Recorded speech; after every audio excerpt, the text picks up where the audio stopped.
Para saudara dan saudari yang Tuhan cintai, selamat bertemu lagi dalam Renungan Harian edisi hari Kamis tanggal 11 Juni 2020. Hari ini tanggal 11 Juni gereja merayakan peringatan wajib Santo Barnabas Rasul. Mengawali hari yang baru ini, kita hendak mendengar dan merenungkan sabda Tuhan. Marilah sebelum kita mendengar dan merenungkan sabda Tuhan, kita berdoa. Dalam nama Bapa dan Putra dan Roh Kudus. Amin. Allah Bapa yang Maha Kuasa, syukur dan limpah terima kasih atas anugerah hidup yang Engkau berikan kepada kami di hari yang baru ini. Syukur dan limpah terima kasih kami haturkan kepadamu, karena Engkau telah menyertai kami dalam istirahat semalam, sehingga kami boleh bangun dengan sehat walafiat di hari yang baru ini. Mengawali hari yang baru ini, kami hendak mendengar dan merenungkan sabdamu. Bersabdalah ya Tuhan, kami siap untuk mendengarkan.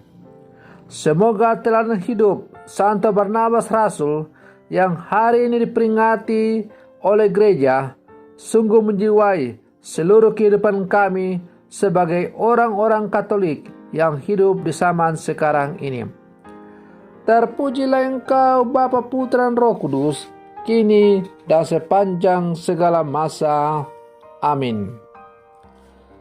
Para saudara dan saudari yang Tuhan cintai, sabda Tuhan yang hendak kita dengar dan renungkan bersama diambil dari Injil Matius pasal 10 ayat 7 sampai 13. Tuhan sertamu. Inilah Injil Tuhan kita Yesus Kristus menurut Santo Matius.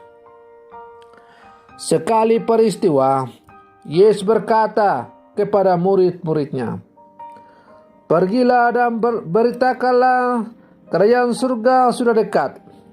Sembuhkanlah orang-orang sakit, bangkitkanlah orang mati, tahirkanlah orang kusta, usirlah setan-setan.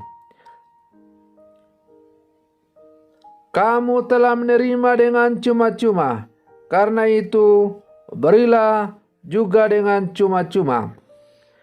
Jangan kamu membawa emas atau perak atau tembaga dalam ikat pinggangmu. Janganlah kamu membawa bekal dalam perjalanan. Janganlah kamu membawa baju 2 helai, kasut atau tongkat, sebab seorang pekerja patut mendapat upahnya. Apabila kamu masuk kota atau desa, carilah di situ seorang yang layak dan tinggallah padanya sampai kamu berangkat. Apabila kamu masuk rumah orang, berilah salam kepada mereka. Jika mereka layak menerimanya, salammu itu turun ke atasnya. Jika tidak, salammu itu kembali kepadamu." Demikianlah Injil Tuhan. Para saudara dan saudari yang Tuhan cintai, menjadi murid Yesus merupakan sebuah panggilan dari Allah sendiri. Seperti kata-kata Yesus sendiri, "Bukan kamu yang memilih aku, tetapi akulah yang memilih kamu." Artinya Allah percaya kepada manusia dan mengistimewakannya dan menganugerahinya rahmat yang tak ternilai. Terhadap setiap panggilan Allah itu, orang beriman harus siap untuk kemudian menerima tugas perutusannya.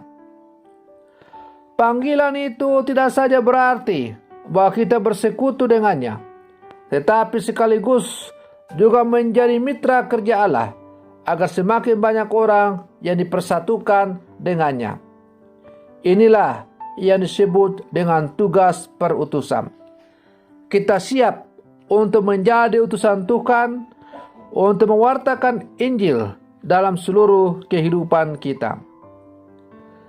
Kualitas dalam menjalankan tugas perutusan ditentukan oleh seberapa besar kita sungguh belajar dan mendengarkan pengajaran dari Sang Guru kita, ialah Yesus Kristus. Kualitas dalam menjalankan perutusan ditentukan pula oleh seberapa eratnya hubungan personal kita dengan Sang Guru Yesus Kristus. Relasi yang mendalam dengan Yesus sebagai guru akan menentukan kualitas perutusan yang kita emban. Para saudara dan saudari yang Tuhan cintai, tugas pemberitaan yang paling pertama adalah mewartakan bahwa kerajaan Allah sudah dekat. Tugas perutusan itu bukan hanya sekadar menyampaikan kabar, tetapi sekaligus menghadirkan sukacita Injil dalam hidup. Kehadiran kita semestinya menjadi tanda kehadiran kerajaan surga, memberi harapan bagi yang kehilangan harapan, memberi penyembuhan bagi yang mengharapkan kesehatan, menghadirkan budaya kehidupan di tengah-tengah masyarakat yang mulai terbiasa dengan budaya kematian. Para saudara dan saudari yang Tuhan cintai, Yesus mengutus ke-12 muridnya untuk memberitakan kerajaan surga, bahwa kerajaan surga itu sudah dekat. Ia memerintahkan mereka untuk menyembuhkan orang sakit, membangkitkan orang mati, mentahirkan orang kusta, dan mengusir setan-setan. Dia juga membuat peraturan-peraturan yang harus ditaati dan tak boleh dilanggar. Antara lain, tidak menyimpang dari ladang yang ditentukan, tidak menuntut laba, tidak merepotkan diri dengan perkara-perkara jasmani. Tuhan Yesus menjamin kehidupan dan tidak pernah merugikan hamba-hambanya. Yesus memanggil dan mengutus kita, namun dengan syarat yang sangat ketat, bahwa kita tidak boleh membawa bekal dan sejumlah syarat-syarat lain sebagaimana dikatakan dalam Injil tadi. Sebenarnya bukan soal Yesus melarang kita untuk berbekal berupa makanan, pakaian, kasut, tongkat, dan lain-lain. Tetapi yang dimaksudkan oleh Yesus adalah bahwa janganlah barang-barang duniawi itu menjadi penghalang bagi kita untuk mewartakan Injil dalam kehidupan kita. Hendaklah yang menjadi fokus utama kita adalah mewartakan Injil sukacita kepada semua umat manusia. Dan kemudian apa yang dibutuhkan untuk menunjang pewartaan Injil itu dengan sendirinya akan terpenuhi melalui karya-karya pelayanan gereja, pelayanan kita sebagai murid-murid Yesus itu. Para saudara dan saudari yang Tuhan cintai, jelaslah bahwa kita adalah rasul-rasul Kristus yang diutus oleh Yesus untuk mewartakan Injil dalam seluruh kehidupan kita. Sebagaimana Rasul Barnabas yang dengan setia menjalankan perutusan menemani Rasul Paulus dalam mewartakan Injil ke pelbagai tempat, demikian pula hendaknya kita yang hidup di zaman sekarang hendaknya setia mengambil bagian dalam 3 tugas pelayanan gereja, yaitu menjadi nabi, imam, dan raja.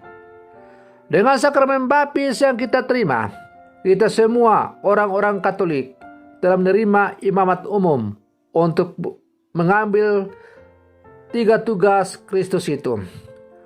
Maka menjadi nabi dan imam dan raja dalam kehidupan kita, pertama-tama kita wujudkan dan konkretkan dalam kehidupan kita masing-masing. Dimulai di lingkup keluarga yang paling kecil, lalu kemudian meluas dalam kehidupan bermasyarakat yang semakin luas. Maka kesaksian hidup kita sebagai orang-orang Katolik di zaman sekarang akan menjadi tolak ukur apakah kita orang-orang Katolik sungguh menjadi murid-murid yang sejati, ataukah iman kita kepada Allah masih sebatas pada kata-kata pengakuan mulut. Para saudara dan saudari yang Tuhan cintai, marilah dalam kehidupan ini kita terus berjuang untuk mencontoh teladan hidup Santo Barnabas yang dengan setia mewartakan Injil sampai akhir. Semoga teladan hidup Santo Barnabas ini dan sesuai dengan Injil yang tadi kita dengar, bahwa Yesus mengutus kita untuk pergi ke seluruh dunia. Pergilah dan wartakanlah bahwa kerajaan Allah sudah dekat. Dunia itu pertama-tama tempat di mana kita hidup. Dan tempat di mana kita hidup itu pertama-tama dimulai dari lingkup yang paling kecil, yaitu dalam keluarga, lingkungan kerja, lingkungan di mana kita hidup, dan akhirnya meluas dalam masyarakat yang lebih luas.